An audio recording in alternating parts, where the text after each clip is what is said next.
আরব সাগরে সৃষ্টি হওয়া গভীর একটি নিম্নচাপ পশ্চিম দিকে অগ্রসর হওয়ার পর ঘনীভূত হয়ে ঘূর্ণিঝড়ে পরিণত হয়েছে, যার নামকরণ করা হয়েছে আসনা। 24 ঘন্টার মধ্যে আঘাত হানতে পারে ঘূর্ণিঝড়টি। ভারত ও পাকিস্তানে আঘাত হানলেও বাংলাদেশে এর প্রভাব কতটুকু পড়বে তা ইতিমধ্যেই জানিয়েছে আবহাওয়া অফিস। আরব সাগরে সাধারণত ঘূর্ণিঝড় কম হয়। সমীকরণ বলছে 1891 সাল থেকে 2023 সালের মধ্যে আরব সাগরে মাত্র 3টি ঘূর্ণিঝড় হয়েছে। তবে আগস্ট মাসে আরব সাগরে ঘূর্ণিঝড় একটি বিরল ঘটনা। ঝড়টির নামকরণ করেছে পাকিস্তান। ভারতের আবহাওয়া বিভাগের দেওয়া তথ্য অনুযায়ী আসনা ঘূর্ণিঝড়টি বর্তমানে ভারতের গুজরাটের ভুজ অঞ্চল থেকে 190 কিলোমিটার পশ্চিম উত্তর পশ্চিমে এবং করাচি থেকে 200 কিলোমিটার দক্ষিণ পূর্বে অবস্থান করছে। এটি আগামী 2 দিন ভারতীয় উপকূল থেকে দূরে উত্তর পূর্ব আরব সাগরের উপর দিয়ে ওমানের দিকে অগ্রসর হতে পারে। ইতিমধ্যেই ঘূর্ণিঝড়ের প্রভাবে ভারতের গুজরাট অঞ্চলে সবচেয়ে বেশি বৃষ্টিপাত হচ্ছে।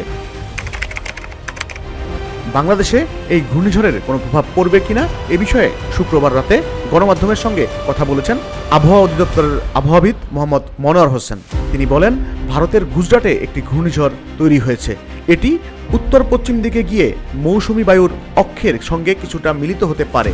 এছাড়া পশ্চিম মধ্য বঙ্গোপসাগর ও সংলগ্ন উত্তর পশ্চিম বঙ্গোপসাগর এলাকায় সুস্পষ্ট লঘুচাপ অবস্থান করছে। এটিও ধীরে ধীরে স্থলভাগে উঠে মৌসুমী বায়ুর প্রভাবে অক্ষের সঙ্গে মিলিত হতে পারে। দুইয়ের প্রভাবে 3 বা 4 সেপ্টেম্বর থেকে দেশের উত্তর পূর্বাঞ্চল, বিশেষ করে সিলেট, ময়মনসিংহ, রংপুর, রাজশাহী অঞ্চলে বৃষ্টিপাত বাড়তে পারে।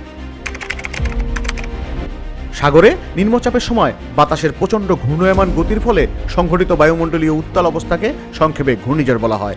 বাতাসে এই একটানা ঘূর্ণায়মান গতি যখন একটি নির্দিষ্ট মাত্রায় পৌঁছায় তখনই এর নামকরণ করা হয়। আটলান্টিক মহাসাগর ও এর আশপাশের অঞ্চলে বাতাসের গতিবেগ আর এ সময়ই ঘূর্ণিঝড়টিকে একটি নাম দিয়ে চিহ্নিত করা হয়। ঘূর্ণিঝড়ের ঝুঁকি সম্পর্কে সচেতনতা, ক্ষয়ক্ষতি হ্রাসের জন্য আগাম প্রস্তুতি ও ব্যবস্থাপনা গ্রহণ করাটাই নামকরণের প্রধান উদ্দেশ্য।